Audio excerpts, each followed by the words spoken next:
For centuries, experts have wondered why England's Stonehenge was built. The reasons behind the prehistoric stone circle are still a mystery, but a new app allows us to take a virtual acoustic tour in it and hear how it would have sounded thousands of years ago with all the stones in their original place. Stonehenge was built to measure something. Not faith, not death, time.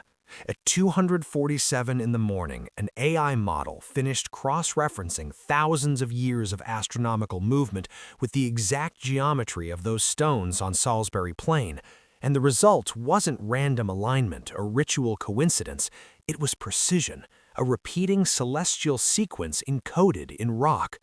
For centuries, we've been told Stonehenge was a monument to mystery. Archaeologist Mike Parker Pearson is leading one of the biggest archaeological investigations of modern times, a 7-year project to unlock the mystery surrounding Stonehenge, a relic of a primitive world reaching blindly toward the sky. But what if it was engineered? What if it was designed deliberately, mathematically, to track cycles so vast they outlived civilizations? Who were the people capable of that? And why build a structure that only reveals its full purpose thousands of years later? Stonehenge, the 700-mile stone. Start with the most basic question. Where? Where did the stones come from? Because the answer alone should make you sit up straight. Stonehenge is made of two types of stone, the massive outer ring and the trilithons, those iconic pairs of uprights capped with lintels, are sarsen, a type of silicified sandstone. The largest sarsen at Stonehenge, the heel stone, weighs roughly 35 tons. For decades, geologists assumed these sarsens came from relatively nearby Marlborough Downs, about 25 miles north. A 2020 study published in Science Advances, led by David Nash at the University of Brighton, confirmed this using portable X-ray fluorescence spectrometry on a core sample that had been kept in a Florida office for over 60 years after being drilled during restoration work in 1958. 25 miles, 35-ton stones, no wheels, no metal tools, and no draft animals larger than a dog. Already, you're looking at an engineering project that would challenge a modern logistics firm. But it's the smaller stones that break your brain. The blue stones, the inner ring and horseshoe arrangement, are made of spotted dolerite, rhyolite, and volcanic ash. In 2023, a team led by geologists Richard Bevins and Rob Ixey, working with archaeologists Mike Parker Pearson, published findings in the Journal of Archaeological Science. The Stonehenge tunnel is too short. It's not even 3 kilometers long, and it's sitting within a World Heritage Site, which is more than 5 kilometers across, and this World Heritage Site is full of prehistoric monuments. Pinpointing the source of several bluestones to specific outcrops at Cymog Dunk and Craig Rossi Fellin in Preseli Hills of Pembrokeshire, Wales.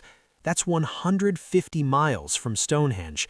Each bluestone weighs between 2 and 5 tons, and there are over 80 of them, or there were before centuries of scavenging and erosion reduced the visible count. Carried across forests, they cross rivers, over hills, with nothing but human muscle, timber sledges, and possibly hide-covered boats. Then, in 2024, everything got stranger. Aberystwyth University geologist Richard Bevins and a team of collaborators dropped a bombshell. The altar stone, the large flat slab of greenish sandstone that lies at the very heart of Stonehenge, the ceremonial focal point of the entire structure, did not come from Wales at all. Geochemical analysis, including uranium dating of zircon crystals embedded in the stone, matched it to the Orcadian Basin in northeastern Scotland. That's 700 miles from Salisbury Plain, 700 miles across the entire length of Britain for a single 6-ton slab of sandstone. Let that sink in. These weren't just the nearest available rocks. At every type of stone at Stonehenge was sourced from a specific, distant location. That is not convenience. That is selection. Deliberate, purposeful, obsessive selection. These builders didn't just want stone, they wanted these particular stones from these particular places. The question is, why? And the timeline makes it even staggering. Construction at the Stonehenge site began around 3000 BCE with an earthenwork, a circular ditch and bank. The bluestones arrived around 2900 BCE. The massive sarsen were erected around 2500 BCE. Modifications, rearrangements, and additions continued till roughly 1600 BCE. That is over 1400 years of continuous construction and refinement, 40 to 50 generations of people passing down a blueprint, maintaining a vision, and dedicating their labor to a project that no single person alive during any phase of construction would ever see completed. No civilization on Earth has ever replicated that level of multi-generational commitment to a single architectural project. Not the pyramids, not the cathedrals, nothing. So what were they building? And what did they know about these stones that we're only beginning to figure out? Ringing rocks, secrets of Stonehenge.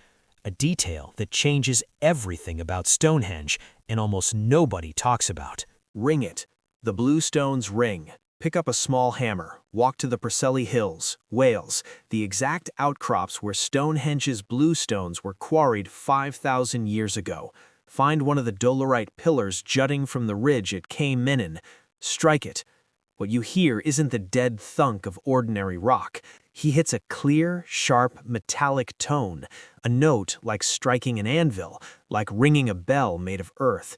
The locals have known this for centuries. They call them ringing rocks.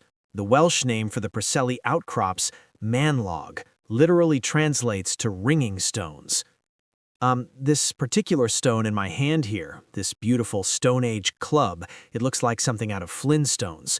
I'm going to show you how they ring like bells. These stones, this particular stone, the hornfel in South Africa, is also known as ringstone. This wasn't a secret. It was embedded in the language itself, hiding in plain sight for generations, until science finally caught up.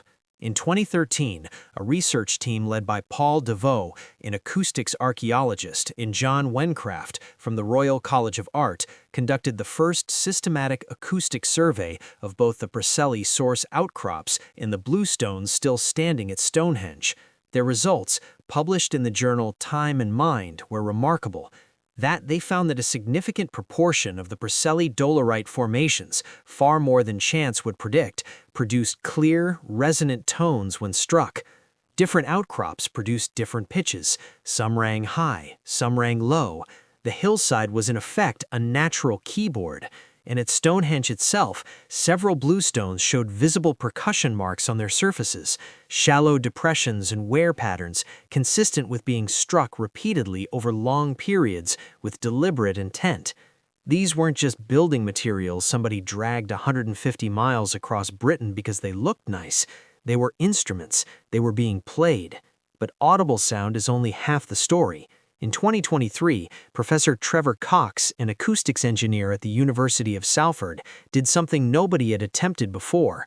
He built a 1:2 scale 3D printed replica of Stonehenge in its original fully intact configuration, every sarsen standing, every lintel locked in place, the full circle closed the way it looked around 2500 BCE, before millennia of collapse and scavenging broke it apart. Then he ran acoustic simulations. He pumped sound through the model. He measured reflections, amplification, decay, and what he found changed the conversation. The completed Stonehenge circle would have functioned as a resonance chamber. Human voices spoken inside the circle were amplified, made louder, fuller, richer. Sound from outside the circle was dampened. Cox's model showed that speech reverberation inside the intact monument increased by a measurable factor, creating a sonic environment where a voice inside the stones would have sounded elevated, authoritative, almost inhuman. Meanwhile, the world outside faded to a murmur. The monument created a pocket of acoustic isolation, a room of stone where sound obeyed different rules. Now, here's where it gets genuinely unsettling. Below the range of human hearing, below 20 Hz, lies a frequency domain called infrasound. You cannot hear it, but your body registers it.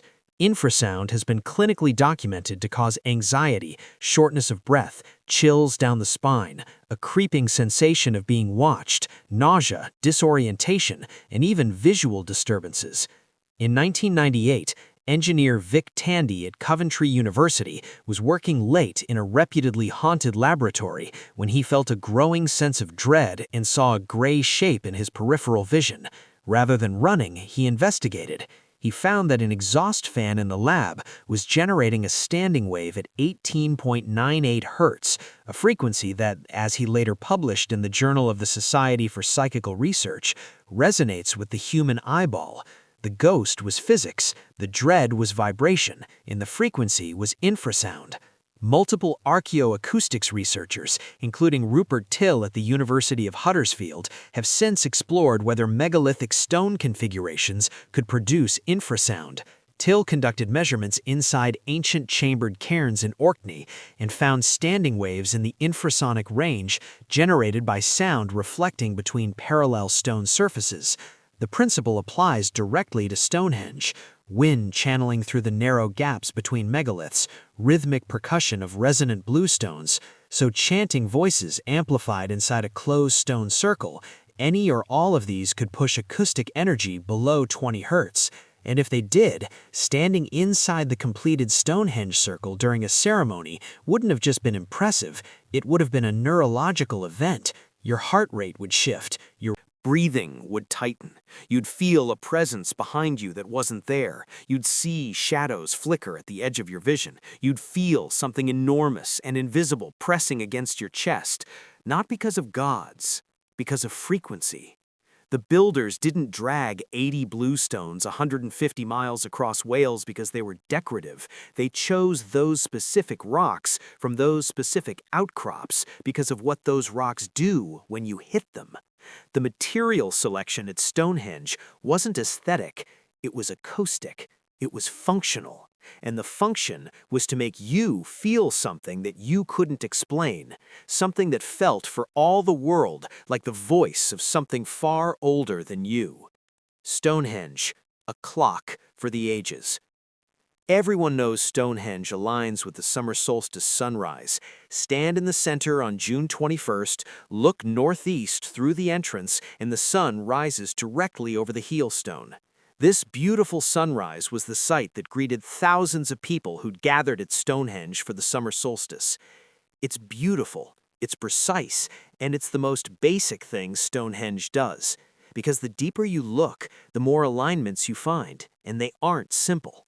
In 2022, Professor Timothy Darvill at Bournemouth University published a study in the journal Antiquity proposing that the Sarsen Circle functioned as a solar calendar, a 365.25-day annual tracker based on a system of 30 stones in the outer circle divided into 3 groups of 10 and plus an intercalary marker for the remaining 5.25 days.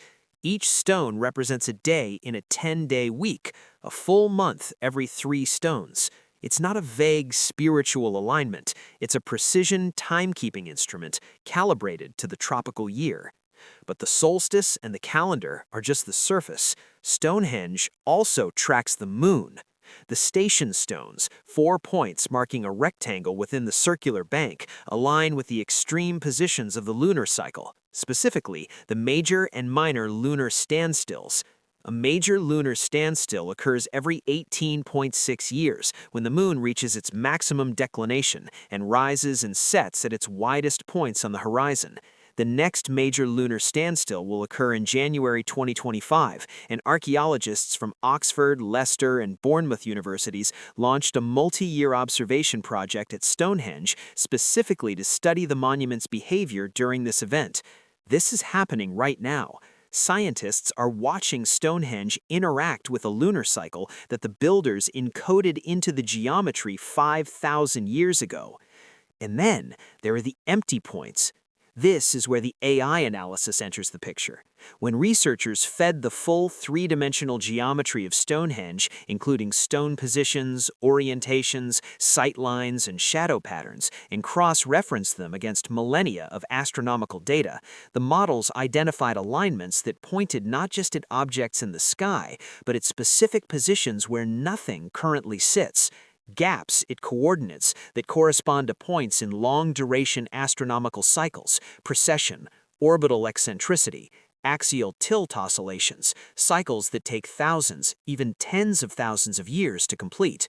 In other words, Stonehenge isn't just tracking where the sun and moon are now, it appears to be tracking where they will be, as if the monument were set like a timer, not for a season, not for a year, but for an epoch. The question that keeps researchers up at night isn't whether the builders knew about these cycles. The geometry proves they did. The question is, what were they counting down to? What event did they believe was coming, and why did they think it mattered enough to spend 1,000 years building a machine to mark it? The invisible leash. Now let's pull back and ask a completely different kind of question. Not what does Stonehenge do, not how was it built, but something darker, something that sits at the intersection of archaeology and psychology. What did Stonehenge do to the people who built it? And more importantly, what was it designed to do to them? Because here's the math, and the math is brutal. In 2016, archaeologist Mike Parker Pearson at University College London, the same researcher who led the Blue Stone quarry excavations in Wales, published estimates suggesting that moving and erecting the sarsen stones alone required a sustained workforce of at least 1,000 people, working for several years. Factor in the quarrying and overland transport of 80-plus blue stones from Pembrokeshire, the altar stone from northeastern Scotland, the earthwork construction, the timber scaffolding, the feeding, housing, and coordination of laborers, and you're looking at a total mobilization across the entire project timeline that involved tens of thousands of people over more than a millennium. This rivals the early phases of pyramid construction. In Egypt, it exceeds anything attempted in contemporary Europe by orders of magnitude. And here's the critical difference. Egypt had a pharaoh, a centralized state, a bureaucracy, tax collectors, grain stores, overseers with whips. Neolithic Britain had none of that. No cities, no writing, no coinage, no standing army, no visible coercive apparatus of any kind. The population of the entire British Isles, around 3000 BCE, is estimated at somewhere between 100,000 and 300,000 people, scattered across farmsteads, small settlements, and pastoral camps. There was no king of Britain. There was no government. So how do you get tens of thousands of those people spread across an island with no roads, no postal service, no centralized authority to voluntarily dedicate their labor, their livestock, their lifetimes to hauling massive rocks across hundreds of miles for a project none of them would live to see finished? You don't force them, you make them want to. And Stonehenge tells us exactly how. Close your eyes. It's 2450 BCE, midsummer. You've walked for 3 weeks from what is now northern Wales, following a path your grandfather walked before you. You've brought 2 pigs and a season's worth of grain. You arrive at Durrington Walls, a massive timber palisaded enclosure 2 miles northeast of the stones, large enough to hold thousands. The noise hits you first. Drums, chanting, the smoke of dozens of cook fires. A people from places you've never been, speaking dialects you half understand, gathered for the same purpose. You feast, you eat pork roasted over open flame. And we know this because of the bones. In 2019, a study published in Science Advances by researchers at the University of Virginia found that shared ritualistic experiences, especially those involving synchronous movement, rhythmic sound, in mild physical stress, produce measurable neurochemical bonding effects, increases in endorphins and oxytocin that create feelings of trust, group identity, and willingness to sacrifice for the collective. The researchers called it identity fusion. The military calls it basic training. Religion calls it worship. The builders of Stonehenge called it, well, we don't know what they called it, but they understood the mechanism 5,000 years before we had a name for it. This is what makes Stonehenge arguably the most sophisticated piece of social engineering in the ancient world. It wasn't built by slaves. It wasn't built by subjects of a king. It was built by believers, people who had stood inside that circle and felt something they couldn't explain, something that rewired their sense of identity, their sense of purpose, their willingness to labor. and who went home and told their families and came back the next year and brought their children and their children and their children. For 40 generations, the monument recruited its own workforce through the sheer neurological power of engineered experience. No chains, no contracts, no currency, just stone, sound, light, and then the oldest vulnerability in the human brain, the desperate, aching need to feel connected to something larger than yourself. That's not a temple, that's a technology of psychological control built from sarsen and dolerite in starlight and frequency. And the most unsettling part isn't that it worked.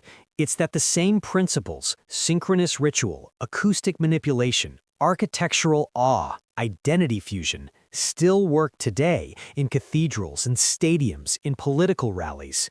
The methods haven't changed in 5,000 years. Only the materials have. The Sky Watcher's Code.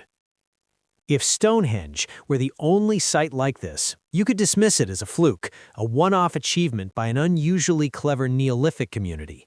But Stonehenge is not alone. It's not even close to being alone. At Carnac in Brittany, France, the over 3,000 standing stones stretch in parallel rows for more than 2 miles. Erected between 4,500 and 3,300 BCE, some of them older than Stonehenge by more than a millennium, the Carnac alignments track celestial events across the horizon with a precision that implies generations of observation and calibration. At Newgrange in Ireland's Boyne Valley, a massive passage tomb built around 3,200 BCE is aligned so precisely that on the winter solstice, a beam of sunlight enters through a narrow roof box above the entrance and illuminates the inner chamber for exactly 17 minutes. The margin of error in the alignment is less than 1 degree. This was built 500 years before Stonehenge's sarsens went up and 1,000 years before the Great Pyramid at Giza. At Avebury, just 20 miles north of Stonehenge, an even larger stone circle, the biggest in the world, enclosing an entire village, was constructed around the same period. A ceremonial avenue of paired standing stones connects Avebury to a site called the Sanctuary, 2 miles away. The landscape isn't a collection of isolated monuments, it's a network, a system. And then there's Göbekli Tepe. It was built 11,500 years ago by hunter-gatherers. This is Göbekli Tepe. In southeastern Turkey, on a bare hilltop overlooking the Harran Plain, a German archaeologist named Klaus Schmidt began excavating in 1995 and found something that rewrote the timeline of human civilization. Massive T-shaped limestone pillars carved with elaborate animal reliefs, lions, foxes, scorpions, vultures, arranged in concentric circles. The oldest layers date to approximately 9,500 BCE. That is 11,500 years ago, 6,000 years before Stonehenge, or 1,000 years before writing. Built by hunter-gatherers who, according to everything we thought we knew, shouldn't have been capable of this. And yet the pillars at Göbekli Tepe show astronomical alignments too. Researcher Martin Sweatman at the University of Edinburgh published analysis in 2017 suggesting that one pillar in particular encodes a record of the Younger Dryas impact event, a catastrophic cosmic incident around 10,800 BCE that triggered rapid global cooling. Do you see the pattern? Across continents, across millennia, separated by oceans and thousands of years, different civilizations independently develop the same obsession: align massive stones with the sky, track the cosmos in rock, encode astronomical knowledge in geometry that would outlast any individual, any language, any empire. Carnac, Newgrange, Avebury, Göbekli Tepe, Stonehenge, each one different in detail, each one identical in principle. Precision-engineered stone structures, astronomically aligned, acoustically active, designed to endure. And here's the part that no one can fully explain. In almost every case, the knowledge disappears, the building stops, the skills vanish. Göbekli Tepe was deliberately buried around 8000 BCE, intentionally covered with rubble, as if someone wanted to hide it. Stonehenge was abandoned and fell into ruin. Karnak was forgotten. It's as if these civilizations reached a peak of astronomical and engineering knowledge, embedded it in stone, and then walked away, or were silenced, or forgot. And the stones stood there, waiting for someone centuries or millennia later to ask the right questions. We might be finally those people. For 5,000 years, a Stonehenge has stood in silence, not as a monument to superstition, but as a machine aligned with celestial cycles that continue to unfold above us tonight. The sun still strikes the heelstone, the moon still reaches its standstill, the slow wobble of Earth's axis continues, indifferent to whether anyone is watching. If it was a timer, it's still running. If it was a warning, it's still pointing. The builders are gone. Empires have risen and fallen, entire civilizations have come and gone, but the alignment remains, precise and unbroken, as if waiting for someone to finally understand it. And the question that lingers isn't what Stonehenge was built for, it's whether we are living through the moment it was built to mark. Amazing discoveries. Make sure to subscribe and hit the bell icon. Share this video with friends and join the discussion on what these findings could mean. Your thoughts and questions are important, so let's explore incredible mysteries together.